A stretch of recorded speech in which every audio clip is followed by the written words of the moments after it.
मैं ना गारंटी के साथ कह सकता हूँ कि ऐसे क्वेश्चन देख करके यही कहोगे कि यही तो वो क्वेश्चन थे जिनको हम ढूंढ रहे थे, जो एग्जाम में आते हैं।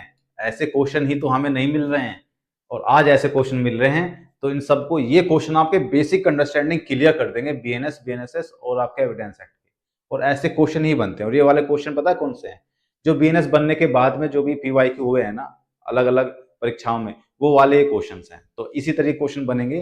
तो लेकर के प्रभु का नाम शुरू करते हैं सबसे पहले। ठीक है, इसको थोड़ा सा मैं बड़ा कर देता हूं ताकि आपको अच्छे से दिखे। चलिए बताइए, इसमें लिख रहा है कि जीरो एफआईआर, नए कानून के तहत जीरो एफआईआर शब्द का क्या अर्थ है।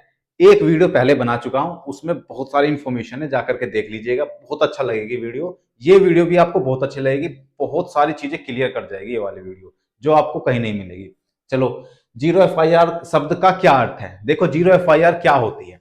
जीरो एफआईआर ये होती है, पहले वीडियो में बताया था कि अगर आपकी कोई भी घटना कहीं भी होती है, सपोज करो आपकी कोई भी घटना इलाहाबाद में हो जाती है, तो आप उसकी एफआईआर अगर कानपुर में लिखाना चाहते हैं, लखनऊ में लिखाना चाहते हैं, तो पहले क्या था, पहले ये होता था कि जहां पे आपकी एफआईआर घटना हुई है वहीं जाकर के आप एफआईआर लिखवाई संबंधित थाने में। अब क्या है, अब ये मान्यता मिल गई है कि जीरो एफआईआर आप करवा सकते हैं, मतलब किसी भी थाने में आप एफआईआर दर्ज करवा सकते हैं, चाहे वो कोई सा भी थाना हो, आपकी घटना कहीं भी हुई हो। तो ये होता है जीरो एफआईआर। वो अलग बात है कि उसके बाद फिर वो विवेचना के लिए उसी संबंधित थाने में पहुंच जाती है।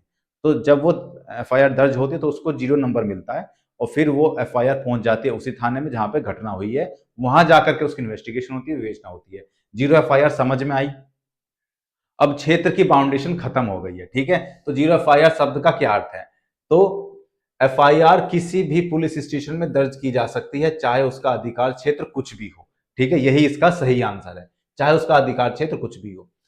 एफआईआर शून्य लागत पर वापस ली जा सकती है, ये बिल्कुल गलत है। ठीक है, एफआईआर सत्यापित न होने पर डिजिटल रूप से हटाई जा सकती है, ये भी गलत है। तो इसका सही आंसर क्या है कि एफआईआर कहीं भी की जा सकती है।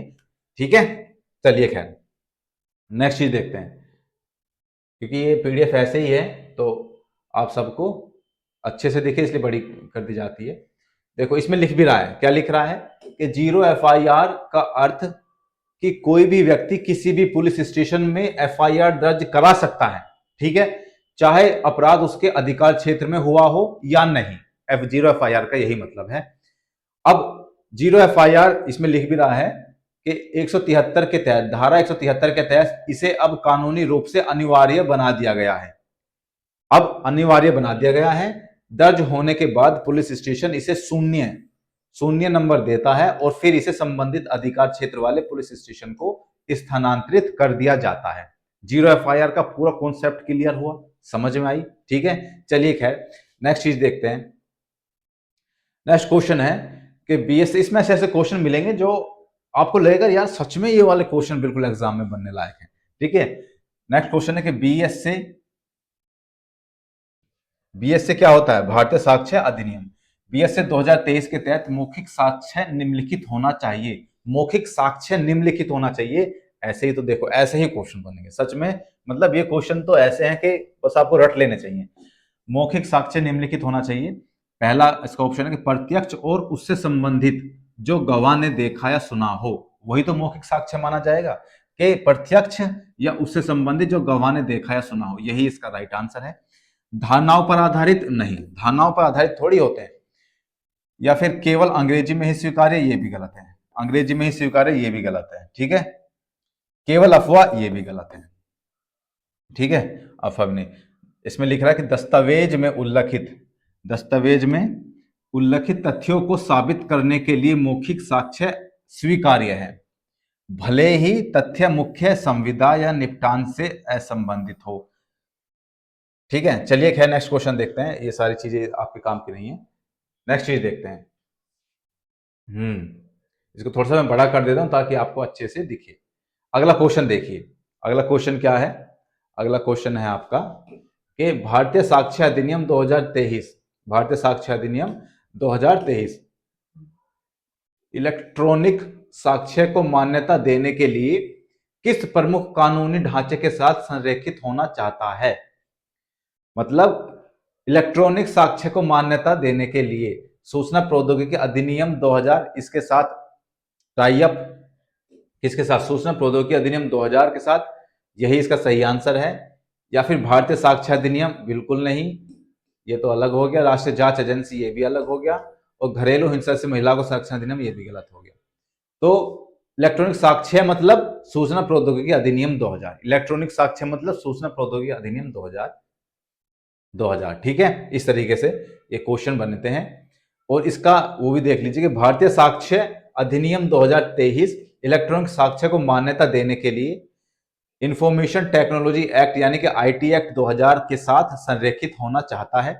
यह संरेखन सुनिश्चित करता है, देखो ये संरेखन सुनिश्चित करता है कि इलेक्ट्रॉनिक रिकॉर्ड और डिजिटल साक्ष्य को कानूनी रूप से वैध और स्वीकार्य माना जाए।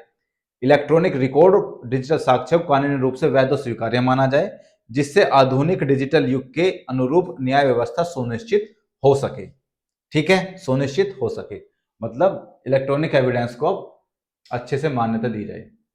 नेक्स्ट क्वेश्चन देखते हैं, दिख रहा है ना? हाँ चलिए नेक्स्ट क्वेश्चन देखते हैं कि भारतीय नागरिक सुरक्षा संहिता, क्या भारतीय नागरिक सुरक्षा संहिता यानी कि बीएनएसएस में प्रमुख तकनीकी बदलावों में से एक निम्नलिखित में से किस प्रणाली की शुरुआत शामिल है? मतलब बीएनएसएस में एक क्या नई चीज शुरू हुई है, वो उसमें बताना है क्या नई चीज शुरू हुई है। क्या कि AI based trial judgement, AI based आधारित परीक्षण निर्णायक जनरेटर, बिल्कुल नहीं। ड्रोन आधारित अपराध स्थल स्कैनिंग, बिल्कुल नहीं, ड्रोन आधारित कोई स्थल की स्कैनिंग नहीं होगी। ठीक है, सभी अपराधों के लिए केवल आभासी सुनवाई अदालतें, बिल्कुल नहीं। सभी अपराधों के लिए वर्चुअल हियरिंग, नहीं, ये बिल्कुल ऑप्शन गलत है। ठीक है, एफआईआर या ई सम्मन और ई वारंट, यानी कि एफआईआर ई एफआईआर, मतलब ये इसका सही आंसर है कि ई एफआईआर भी है नए कानून में और ई सम्मन भी है। मतलब जो कोर्ट सम्मन भेजता है किसी को तो वो इलेक्ट्रॉनिक तरीके से, पहले क्या था कि वो लिख करके पेपर पे उसको भेजा जाता था, पुलिस उसके घर लेकर के जाती थी, फिर वहां उसको बुलाया जाता था, वो ई सम्मन होता था। अब उसको ये सारी प्रक्रिया हटा करके ई सम्मन कर दिया गया है।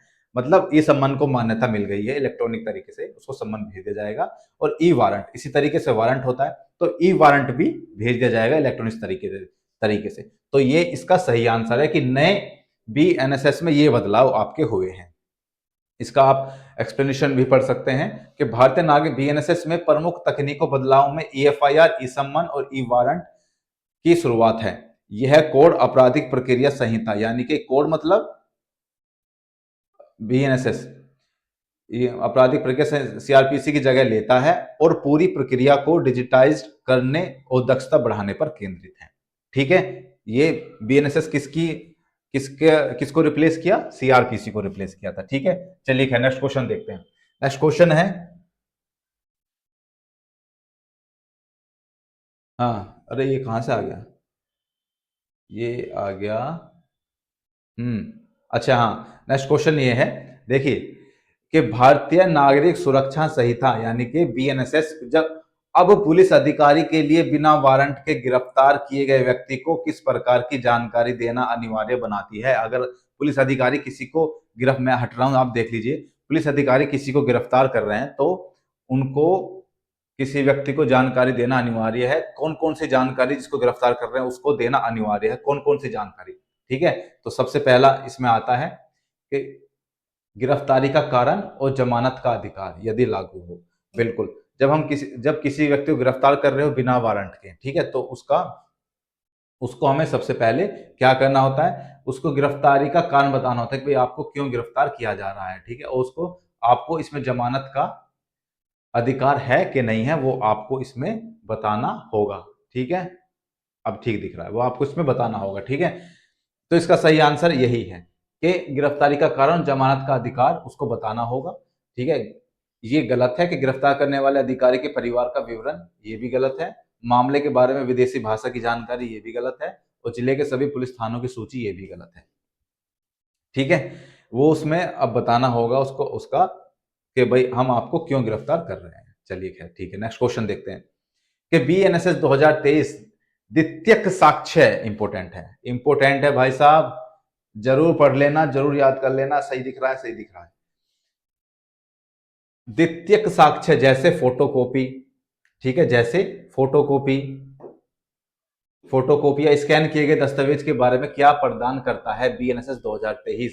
द्वितीयक साक्ष्य क्या होते हैं? कोई भी साक्ष्य अगर मिस हो जाता है तो उसकी फोटोकॉपी होती है। जैसे आधार कार्ड है, कहीं कहीं क्या कहते हैं, भाई ओरिजिनल आधार कार्ड दिखाओ। कोई क्या कहता है कि आधार कार्ड की फोटोकॉपी भी चल जाएगी। तो यानी कि फोटोकॉपी द्वितीयक साक्ष्य हुआ, ठीक है। या फिर उसको स्कैन करके ले गए तो वो भी द्वितीयक साक्ष्य हुआ। तो इसके बारे में द्वितीयक साक्ष्य फोटोकॉपी या स्कैन किए गए दस्तावेज के बारे में क्या प्रदान करता है? कौन? बीएनएसएस क्या प्रदान करता है कि इसे हमेशा प्राथमिक साक्ष्य से ज्यादा प्राथमिकता दी जाती है। ये बिल्कुल गलत है। प्राथमिक साक्ष्य को ज्यादा प्राथमिकता दी जाती है, ना कि द्वितीयक को, ठीक है। दूसरा है कि यह तभी स्वीकार्य है जब मूल प्रति खो गई हो। ये बिल्कुल ठीक है। ये बिल्कुल ठीक है कि ये जब भी स्वीकार्य है कि जब आपकी मूल प्रति खो गई हो, ठीक है, या वैध कारणों से अनुपलब्ध हो, या वैध कारणों से अनुपलब्ध हो, ये तभी आपका मान्य माना जाएगा। तीसरा है इसे केवल रंगीन ही मुद्रित किया जाना चाहिए। ये भी गलत है। तो इसका ऑप्शन नंबर बी ही सही है। यानी कि ये तभी मान्य है जब आपकी जो प्राथमिक जो साक्ष्य की उसकी मूल प्रति है वो खो गई हो या किसी अन्य कारण से वो पेश ना की जा रही हो, ठीक है। चलिए खैर नेक्स्ट क्वेश्चन देखते हैं। नेक्स्ट आ जाओ। भारतीय नागरिक सुरक्षा संहिता यानी कि बीएनएसएस किस पोर्टल के माध्यम से एफआईआर तक पहुंच सुनिश्चित करता है? मतलब कुल मिलाकर पूछ रहा है किस पोर्टल पर एफआईआर होती है। तो मैंने आपको बताया था पिछली क्लास जाकर के देखो यार, बहुत अच्छी क्लास है। आपको सारी अंडरस्टैंडिंग क्लियर हो जाएगी। बेसिक ये जो क्वेश्चन है ना, आप चुटकियों में कर दोगे फिर। चलिए खैर, किस किस पोर्टल पे एफआईआर होती है? राष्ट्रीय अपराध पोर्टल पर नहीं, सीसीटीएनएस पर होती है। सीसीटीएनएस पर एफआईआर दर्ज होती है, उसी पे अनुसंधान होता है, उस पर इन्वेस्टिगेशन होती है, उस पर जो पर्चे कटते हैं वो सब सीसीटीएनएस पे कटते हैं। विवेचक जो इन्वेस्टिगेशन करते हैं अपनी इन्वेस्टिगेशन की पूरी प्रक्रिया उस पर लिखते हैं कि हमने आज यहाँ गए, उससे आज बयान लिए, उससे पूछताछ की, आज हमने ये किया, इस विवेचना में ये किया, इस इन्वेस्टिगेशन में ये किया, सारी चीजें उसमें रिकॉर्ड होती हैं, सारे पर्चे कटते हैं। वो किस में कटते हैं? सीसीटीएनएस में। एफआईआर दर्ज होती है वो सीसीटीएनएस में। कोई गुम हो जाता है उसकी चीजें दर्ज होते हैं वो सीसीटीएनएस में। जो जीडी चलती है पुलिस विभाग में वो सब सीसीटीएनएस में ही चलती है, ठीक है। तो भविष्य गलत है और डिजिटल एफआईआर गलत है। भारतीय सुरक्षा संहिता बीएनएसएस एफआईआर तक पहुंच सुनिश्चित करने के लिए सीसीटीएनएस की फुल फॉर्म भी पूछ सकता है। जरूर याद कर लीजिएगा, जरूर नोट कर लो, ये इंपॉर्टेंट है। फुल फॉर्म क्या है? Crime and criminal tracking network and system. क्या है? Crime and criminal tracking network and system.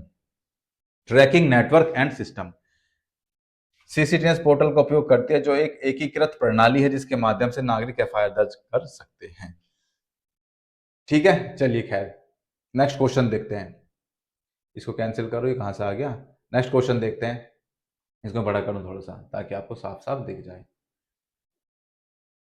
दिख रहा है? हाँ अब दिख रहा होगा। दिख रहा है, चलो ठीक है।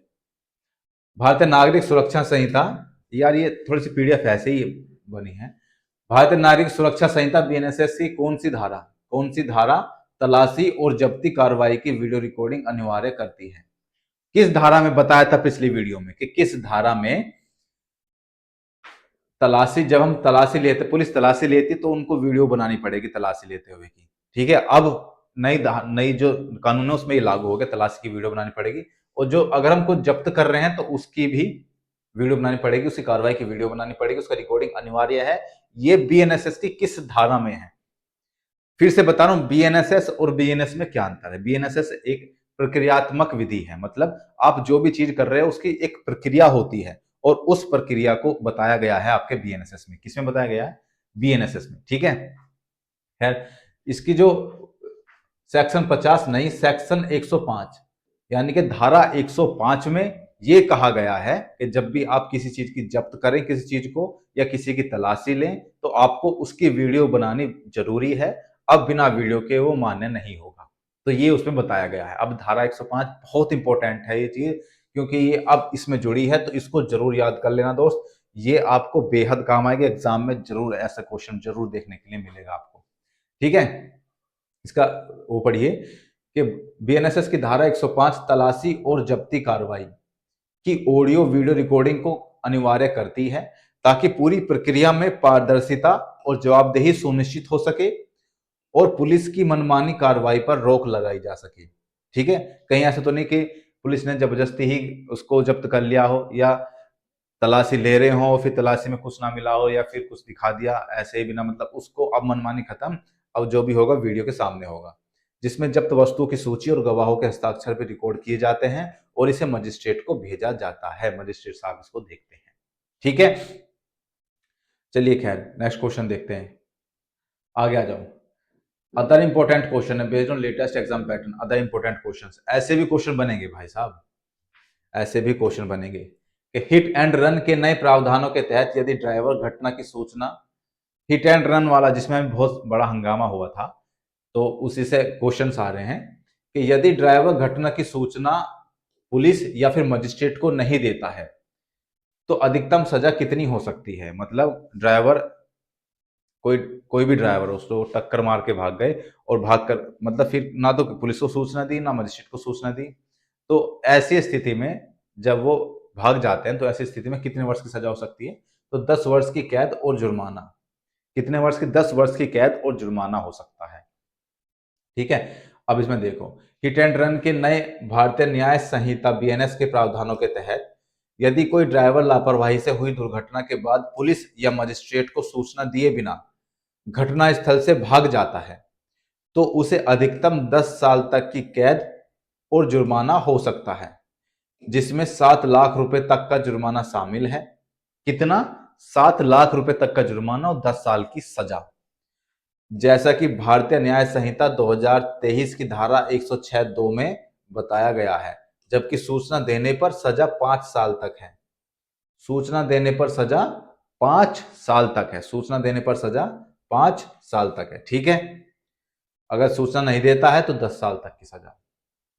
ऐसे क्वेश्चन भी इंपॉर्टेंट है। देखो, जैसे इसमें ये बताया गया है कि शादी का झांसा देकर यौन संबंध बनाना को बीएनएस की किस धारा के तहत अपराध माना गया है। किस धारा के तहत? ये सारी धाराएं जो है ना बीएनएस की, वो मैं आपको बताऊंगा, वो इसकी एक वीडियो जरूर बनाऊंगा। उन बीएनएस की धारा को याद कर लेना, बाकी कोई धारा को याद करने की आपको जरूरत नहीं है।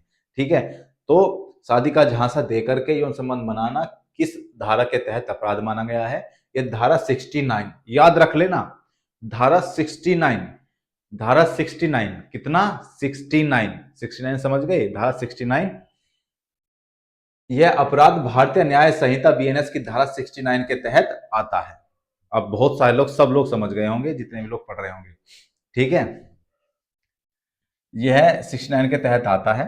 इस धारा के अनुसार जो भी व्यक्ति शादी का झूठा वादा करके, ठीक है, या रोजगार या पदोन्नति का झूठा वादा करके या प्रलोभन धोखाधड़ी के माध्यम से यौन संबंध बनाता है उसे 10 साल तक की कैद और जुर्माने की सजा हो सकती है। कितने की? 10 साल तक की कैद और जुर्माने की सजा। किस धारा में है ये? पहले 376 में था, अब किस में हो गया? 69। किस में हो गया? 69। समझ आ गया? समझ तो तुम गए हो खैर, सारे सारे मैं जानता हूं, इतने तो भले मानस ना हो तुम, सब समझ गए होगे, लेकिन याद करने का अच्छा तरीका है। चलो खैर, बढ़ाता हूं आगे। बहुत अच्छे अच्छे क्वेश्चन है यार, ऐसे क्वेश्चन आपके एग्जाम में बनते ही बनते हैं। ठीक है, चलो नेक्स्ट क्वेश्चन देखते हैं कि आतंकवादी कृत्य को पहली बार सामान्य कानून बीएनएस की किस धारा में परिभाषित किया है? पहली बार बीएनएस की किस धारा में परिभाषित किया गया है आतंकी कृत्य को? आतंकी कृत्य को बताइए। धारा 113 में। किसमें? धारा 113 में। इनको केवल पढ़ करके मत आगे बढ़ो, इनको लिख लो, इनको नोट कर लो, और ये इन्हीं में से क्वेश्चन आएगा भाई। ऐसे तो क्वेश्चन बनते हैं, मैं बार बार कह रहा हूं, ऐसे क्वेश्चन बनते हैं एग्जाम में, तो इसका मतलब ये बहुत इंपॉर्टेंट है। तो धारा 113 में आतंकवादी कृत्य को पहली बार बीएनएस में जगह दी गई है। बीएनएस की धारा 113 में आतंकवादी कृत्य को पहली बार एक सामान्य कानून में अपराध के रूप में परिभाषित किया गया है। आतंकवादी कृत्य कौन कौन से हैं वो परिभाषित किया गया है। इससे पहले आतंकवादी कृत्य को मुख्य रूप से एक विशेष कानून, गैर कानूनी गतिविधियां रोकथाम अधिनियम 1967 यूएपीए के तहत परिभाषित किया गया था। अब ये बीएनएस में भी परिभाषित कर दिया गया है, न कि मुख्य आपराधिक संहिता भारतीय दंड संहिता 1860 के तहत। बीएनएस की पहले आईपीसी में नहीं था, पहले इसका अलग से अधिनियम था, ठीक है, यूएपीए जिसको बोलते थे। बीएनएस की धारा 113 में दी गई परिभाषा यूएपीए की धारा 15 के अनुरूप है। समझ आ रही है बात? बीएनएस में भी अब आपराधिक कृत्य को जगह दी गई है, उसकी परिभाषा बताई गई है, पहले आईपीसी में नहीं थी, ये चेंज हुआ है। ऐसी ऐसी चीजें जो चेंज हुई है वही आपसे पूछे जाएंगे कि भाई पुराने कानून में और नए कानून में क्या क्या चीजें चेंज हुई हैं, तो ये आपको याद रखना पड़ेगा दोस्त। चलिए खैर अगले देखते हैं कि दिख रहा है ना यार, वो बड़ा करूं थोड़ा सा, चलो मैं बड़ा कर देता हूँ, कोई दिक्कत नहीं, अच्छे से दिखेगा। चलो आ जाओ कि बीएनएसएस के अनुसार आपराधिक, नेक्स्ट क्वेश्चन है कि बीएनएसएस के अनुसार आपराधिक मामले में बहस पूरी होने के कितने दिनों के भीतर जज को फैसला सुनाना अनिवार्य है। अब बताओ अच्छा क्वेश्चन है कि नहीं है। जज को फैसला सुनाना अनिवार्य है कितने दिन के भीतर? 45 दिन के भीतर। 45 दिन के भीतर जज साहब को अपना फैसला सुनाना अनिवार्य है। देखो बीएनएसएस की धारा 258 और धारा 392 के अनुसार, खैर इनकी धारा याद करने की जरूरत नहीं है, आपराधिक मामले में बहस पूरी होने के बाद जज को जल्द से जल्द 30 दिन के भीतर फैसला सुनाना अनिवार्य है। अभी आगे सुनो, यदि असाधारण परिस्थितियों के कारण 30 दिनों के भीतर फैसला सुनाना संभव नहीं हो पाता है, अगर 30 दिन के भीतर फैसला सुनाना संभव नहीं हो पाता है तो लिखित में कारण दर्ज करके इस अवधि को 45 दिनों तक बढ़ाया जा सकता है। यानी कि 30 दिन तक तो आपको फैसला देना है, अगर नहीं दे पाए किसी कारणवश तब आपको एक लिखित में कारण दर्ज करना होगा क्यों नहीं दे पाए, फिर इस अवधि को आप 45 दिन बढ़ा सकते हैं, 45 दिन कर सकते हैं, ठीक है, 30 से 45। ठीक है दोस्तों, इस तरीके से आपको बहुत सारे चीजें समझ में आ गई होंगी। हाँ चलो अब इसको ऐसे कर देते हैं और यहाँ आपको अच्छे से दिखेगा। चलो खैर नेक्स्ट क्वेश्चन देखते हैं, देखते रहो, पढ़ते रहो, मजा लेते रहो बस क्लास का। बीएनएस में मैं फिर से कह रहा हूँ कि यार क्लास में मजा ना आए ना, क्लास में मजा आ रहा है ना, इसीलिए क्लास आपके लिए बनाई गई है। अगर मजा आ रहा हो तो थोड़ा बहुत सब्सक्राइब कर देना और ना आ रहा हो तो मत करना, ठीक है, कोई जरूरी नहीं है। बीएनएस में एकांत कारावास की अवधि की अधिकतम सीमा क्या तय की गई है? एकांत कारावास कह देना, अकेला डाल दो, इसको पता चल जाएगा जब कोई नहीं होगा साथ में। तो एकांत कारावास की अवधि क्या तय की गई है? तो इसका सही आंसर है 3 महीने। 3 महीने तय की गई है, ठीक है। इसमें क्या कि भारतीय न्याय संहिता बीएनएस की धारा 12 के अनुसार एकांत कारावास की अधिकतम सीमाएं इस प्रकार तय की गई हैं। क्या कि एक बार में अधिकतम अवधि एकांत कारावास की सजा एक बार में 14 दिनों से अधिक नहीं होगी, एक बार में 14 दिनों से अधिक नहीं होगी। एकांत कारावास की अवधियों के बीच कम से कम उतनी ही अवधि का अंतराल होना अनिवार्य है जितनी अवधि का कारावास दिया गया था। जैसे 7 दिन का उसको एकांत कारावास दिया गया और तो फिर से हमें देना है उसको, तो इस बीच में 7 दिन का गैप होना चाहिए, 7 दिन का गैप होना चाहिए, ठीक है। तो जितना दंड दिया है उतने दिन का गैप होना चाहिए। हाँ ठीक है, चलिए खैर नेक्स्ट क्वेश्चन देखते हैं कि ईएफआईआर दर्ज कराने के बाद, ईएफआईआर दर्ज कराने के बाद, यार ये लाल क्यों नहीं हो रहा, ये हो गया। ईएफआईआर दर्ज कराने के बाद शिकायतकर्ता को कितने दिनों के भीतर थाने जाकर उस पर हस्ताक्षर करना अनिवार्य है? अब उसमें जैसे मैंने पिछली क्लास में बताया था कि ईएफआईआर आप करवा सकते हैं नए कानून के तहत। अब ईएफआईआर आपने कर दी, करने के बाद में आपको थाने जाना होगा, वहां साइन करना होगा, कितने दिनों के भीतर? 3 दिन के भीतर, ठीक है, 3 दिन के भीतर साइन करना होगा। ईएफआईआर दर्ज कराने के बाद शिकायतकर्ता को 3 दिनों के भीतर थाने जाकर उस पर साइन करना अनिवार्य है, अन्यथा ईएफआईआर को औपचारिक रूप से पंजीकृत नहीं किया जाएगा, ठीक है, और पोर्टल से जानकारी हटाई जा सकती है। अगर आप साइन करने नहीं पहुंचे तो आपकी जानकारी हटाई जा सकती है। चलो खैर ये आपका हो गया। नेक्स्ट क्वेश्चन देखते हैं, जल्दी जल्दी निपटाता हूँ यार, इतना समझाऊंगा तो बहुत लंबी वीडियो हो जाएगी। चलो हाँ ये आ गया, आ जाओ। बलात्कार या रेप, बलात्कार रेप के मामलों में मेडिकल रिपोर्ट कितने दिनों के भीतर जांच अधिकारी को भेजनी अनिवार्य है? ठीक है, तो 7 दिन के भीतर जो भी इसकी इन्वेस्टिगेशन कर रहा है उसको भेजनी ही पड़ेगी, 7 दिन के भीतर, ठीक है। बलात्कार के मामलों में मेडिकल रिपोर्ट जांच अधिकारी को बिना किसी देरी के भेजनी अनिवार्य है, और यदि मेडिकल प्रैक्टिशनर यानी कि जो उसकी जांच कर रहे हैं, मेडिकल प्रैक्टिशनर 7 दिनों के भीतर रिपोर्ट नहीं देता है तो जांच अधिकारी को तुरंत एसपी या एसडीपीओ को लिखित में सूचित करना चाहिए, क्योंकि यह कानून बीएनएसएस 184 के तहत एक अनिवार्य प्रक्रिया है, खासकर जैविक साक्ष्य की नाजुकता के कारण। मतलब अगर किसी ने रेप का मुकदमा लिखा है तो उसकी जो मेडिकल जांच है वो 7 दिन के अंदर आपको, मतलब जो डॉक्टर है उनको उसको देनी पड़ेगी, आईओ को, ठीक है।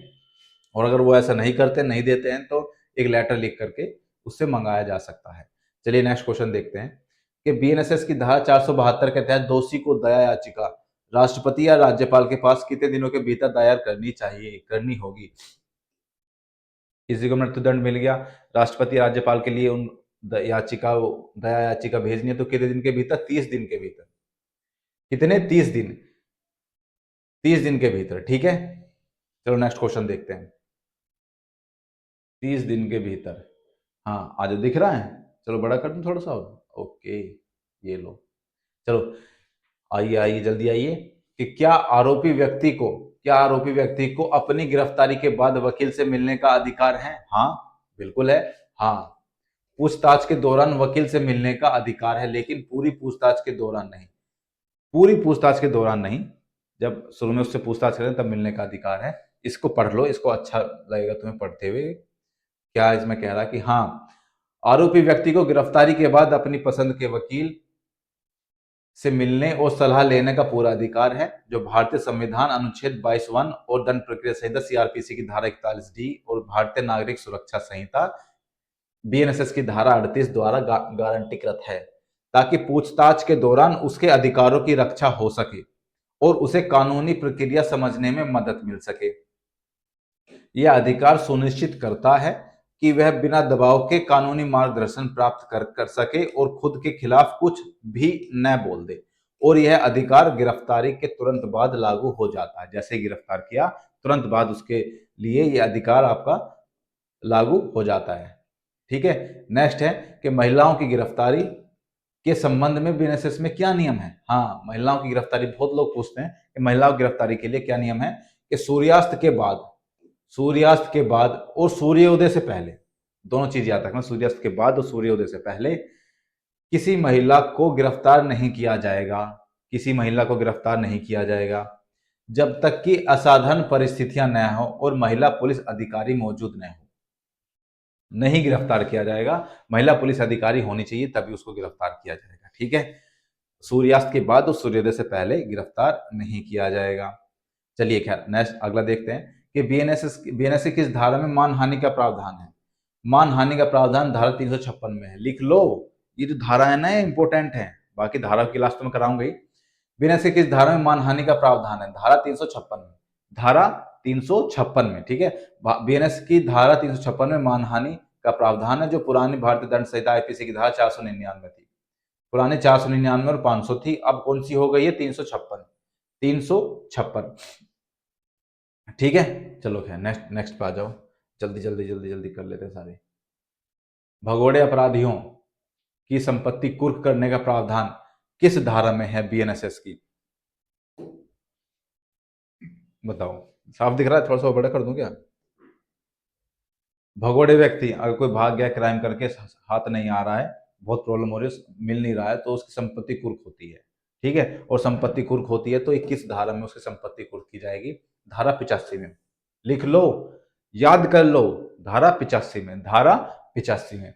भारतीय नागरिक सुरक्षा संहिता बीएनएसएस के तहत भगोड़े अपराधियों की संपत्ति कुर्क करने का प्रावधान धारा 85 में दिया गया है, ठीक है। अब कुछ महत्वपूर्ण जानकारी है क्या कि पुराने कानून में यह प्रावधान धारा 83 में था। पुराने में यानी कि सीआरपीसी में 83 में था, अब 85 में हो गया है, ठीक है। चलो खैर नेक्स्ट क्वेश्चन देखो। बीएनएसएस के तहत भगोड़े अपराधियों जैसे जो विदेश भाग गए हैं के खिलाफ उनकी अनुपस्थिति में मुकदमा चलाने का प्रावधान किस धारा में है? अब वो तो भाग गए हैं, विजय माल्या हुए, बहुत सारे लोग हैं जो भाग गए हैं, विदेश चले गए हैं, तो उनकी तो अनुपस्थिति है, वो तो है नहीं। अब उनकी अनुपस्थिति में ट्रायल कैसे किया जाए, कैसे मुकदमा चलाया जाए? तो चलाया जाएगा कि नहीं? तो चलाया जाएगा, उसका भी प्रावधान किया गया है। किस धारा में? धारा 356 में। किसमें? धारा 356 में। लिख लो, समझ लो, धारा 356 में। यह धारा अदालत को कुछ शर्तों के पूरा होने पर अभियुक्त की शारीरिक अनुपस्थिति में भी मुकदमे की कार्रवाई जारी रखने और फैसला सुनाने की अनुमति देती है। ठीक है भाई। धारा 356, धारा 356 अभियुक्त को बीएनएसएस की धारा 84 के तहत घोषित अपराधी घोषित किया गया हो और वह जानबूझकर मुकदमे से बचने के लिए फरार हो गया हो, तभी ये धारा लागू होती है, तथा उसे गिरफ्तार करने की तत्काल कोई संभावना न हो। कि मतलब समझ में नहीं आ रहा वो है कहाँ। ठीक है, अब नेक्स्ट चीज देखते हैं कि भारतीय न्याय संहिता बीएनएस में जेंडर की परिभाषा में अब किसे आधिकारिक रूप से शामिल किया गया है? ट्रांसजेंडर को। किसे? ट्रांसजेंडर को आधिकारिक रूप से शामिल कर लिया गया है। पहले तो मेल फीमेल, अब ट्रांसजेंडर भी हो गए हैं। तो भारतीय बीएनएस की धारा 210 में लिंग यानी कि जेंडर की परिभाषा में अब आधिकारिक रूप से ट्रांसजेंडर व्यक्तियों को शामिल किया गया है। आईपीसी में लिंग की परिभाषा केवल पुरुष और महिला तक सीमित थी। बीएनएस इस परिभाषा का विस्तार करता है, यानी कि बीएनएस में ही आया है ये, आईपीसी में नहीं था। आईपीसी में महिला और पुरुष ही थे, क्योंकि जब अंग्रेजों ने बनाया उस टाइम पे कहाँ ट्रांसजेंडर होते थे, और होते तो फिर शर्म से लोग डूब के मर जाते थे, इस तरीके से होते थे। अब तो क्या, अब तो खैर कानून बन गए हैं, बहुत अच्छा। अब बीएनएस ने भी उनको आधिकारिक रूप से क्या बोलते हैं उसको स्वीकृति दे दी है, यानी कि पुरुष और महिला तक सीमित थी। बीएनएस इस परिभाषा का विस्तार करता है और प्रावधान करता है कि सर्वनाम वह और उसके व्युत्पन्न किसी, समझ जाओ बात को, ठीक है। नेक्स्ट क्वेश्चन पे आ जाओ कि पुलिस को पीड़ित को जांच की प्रगति के बारे में कितने दिनों के भीतर सूचित करना अनिवार्य है? भाई पीड़ित को पूछ रहा भाई हमारे इस केस में क्या चल रहा है, बताइए क्या हो रहा है क्या नहीं, तो उसको सूचित करना अनिवार्य है 90 दिनों के भीतर।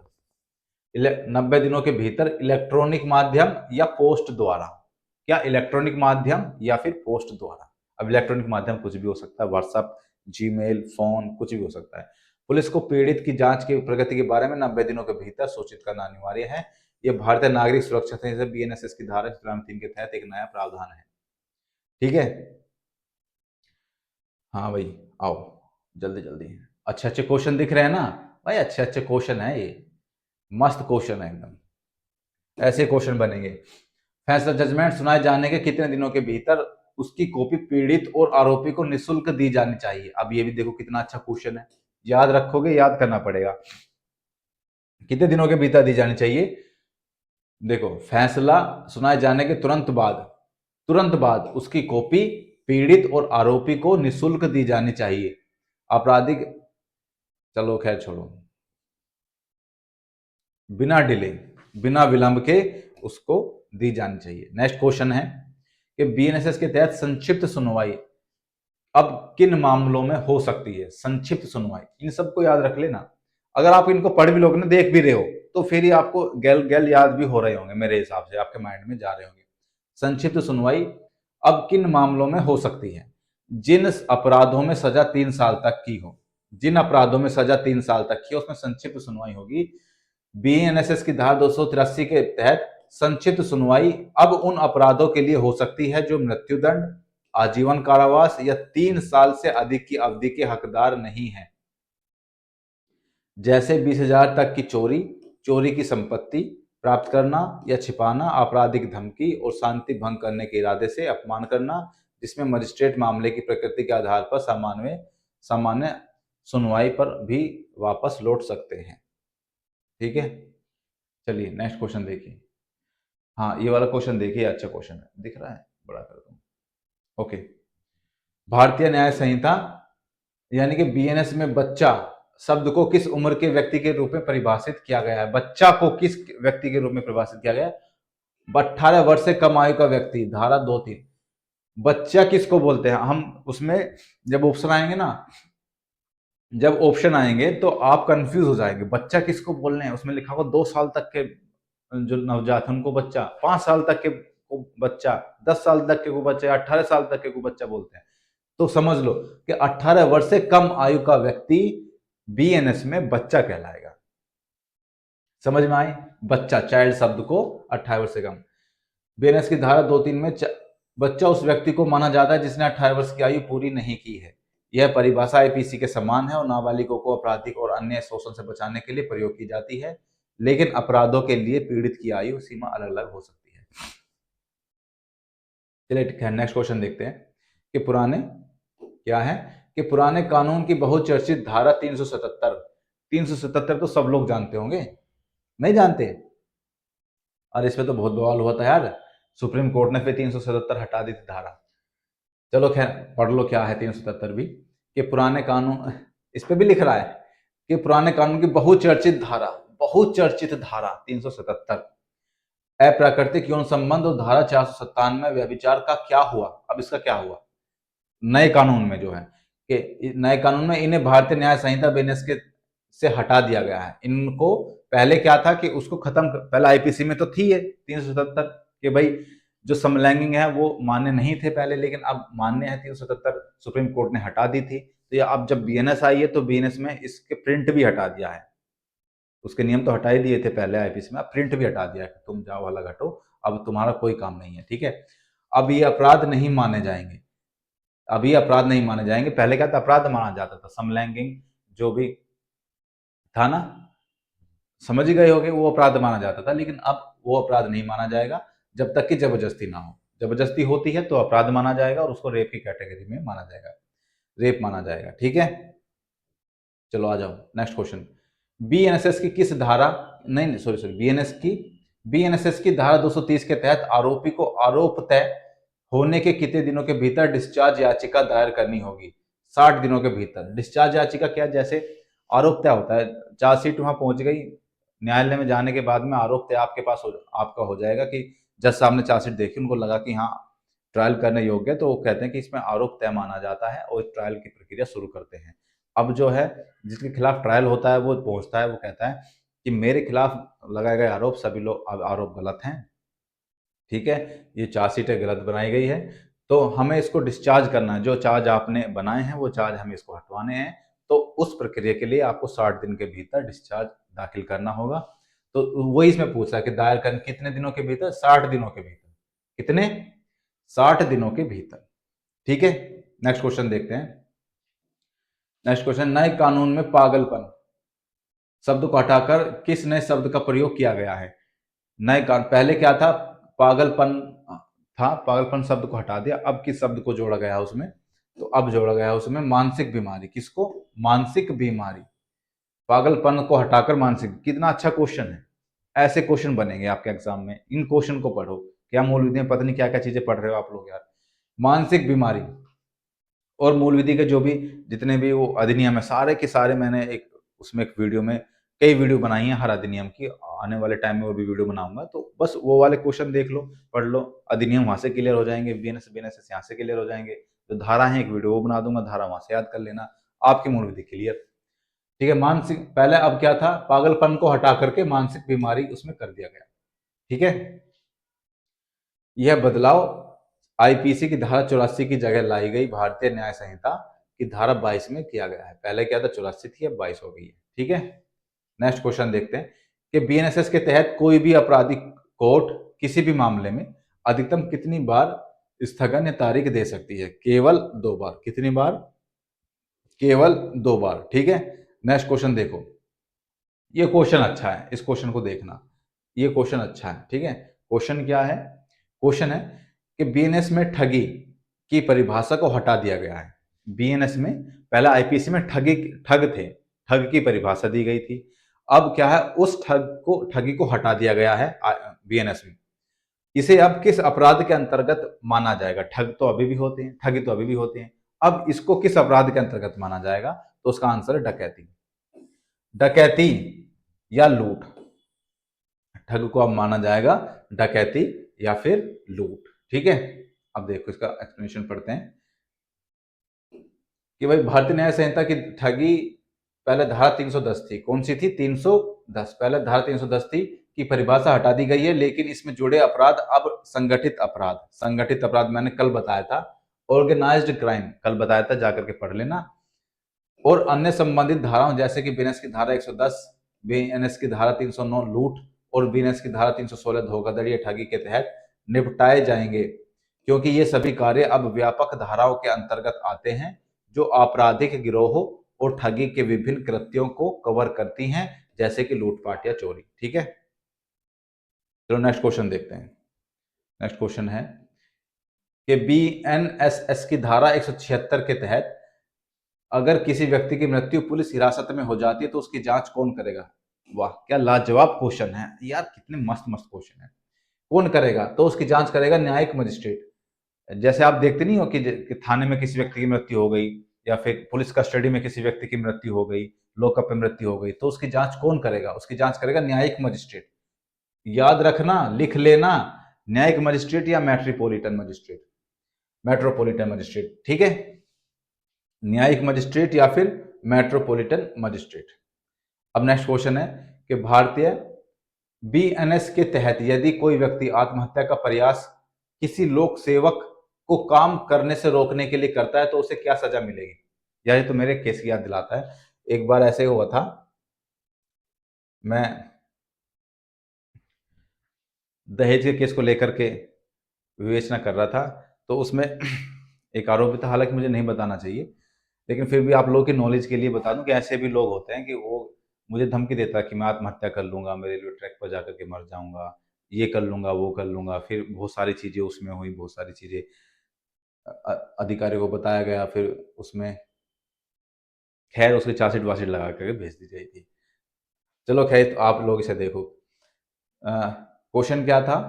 यदि कोई व्यक्ति आत्महत्या का प्रयास किसी लोक सेवक को काम करने से रोकने के लिए करता है तो उसे क्या सजा मिलेगी? उसे 1 वर्ष तक की कैद या जुर्माना, या दोनों। उसको 1 वर्ष तक की कैद या जुर्माना, या फिर दोनों, उस दोनों को मिलेगी। ठीक है, चलो नेक्स्ट क्वेश्चन देखते हैं, आखिरी, बस अब क्वेश्चन खत्म। तो ये था भाई साहब, इतने बढ़िया बढ़िया क्वेश्चन आपके थे। बीएनएस की धारा 226 के तहत यदि कोई व्यक्ति किसी लोक सेवक को उसके आधिकारिक कर्तव्य का पालन करने से रोकने या मजबूर करने के इरादे से आत्महत्या का प्रयास करता है तो उसे निम्नलिखित सजा मिल सकती है: 1 वर्ष की कारावास, जुर्माना लगाया जा सकता है, या फिर दोनों मिल सकते हैं, या फिर सामुदायिक सेवा, कोई कम्युनिटी सर्विस दी जा सकती है। दंड के रूप में सामुदायिक सेवा का विकल्प भी दिया जा सकता है। सामुदायिक सेवा कैसे कि आपको वहाँ सफाई करनी है, आपको उनकी सेवा करनी है, वृद्धाश्रम में जाकर के उनकी सेवा करनी है, इस तरीके से सामुदायिक सेवा मानी जाती है, तो वो किया जा सकता है। तो ये आपके कुछ क्वेश्चंस हैं जो पीवाईक्यू बीएनएस के पारित होने के बाद में जो क्वेश्चन पेपर हुए हैं, उनमें जो क्वेश्चन आए वो हैं। आगे एक वीडियो बनाऊंगा आपकी बीएनएस की, जिसमें सारी संपूर्ण महत्वपूर्ण धाराएं आपके होंगी। बस केवल वो महत्वपूर्ण धारा याद कर लेना। धारा से अगर क्वेश्चन आएगा तो वहीं से आएगा। बाकी मूल विधि में जितने भी अधिनियम है सबके लिए मैंने अलग अलग धारा, अलग अलग वीडियो बना रखी हैं। वहाँ उसमें जो भी चीजें बता रखी हैं उस अधिनियम से संबंधित क्वेश्चन अगर आएंगे तो वहीं से आएंगे, वो जाकर के पढ़ लेना। आपकी मूल विधि क्लियर हो जाएगी, मूल विधि की टेंशन आपकी खत्म। ठीक है, इस तरीके से। खैर, अच्छी आज वीडियो बनी, काफी देर की, लगभग 40 मिनट की वीडियो बन गई। मिलते हैं अगली वीडियो में, तब तक के लिए जय हिंद।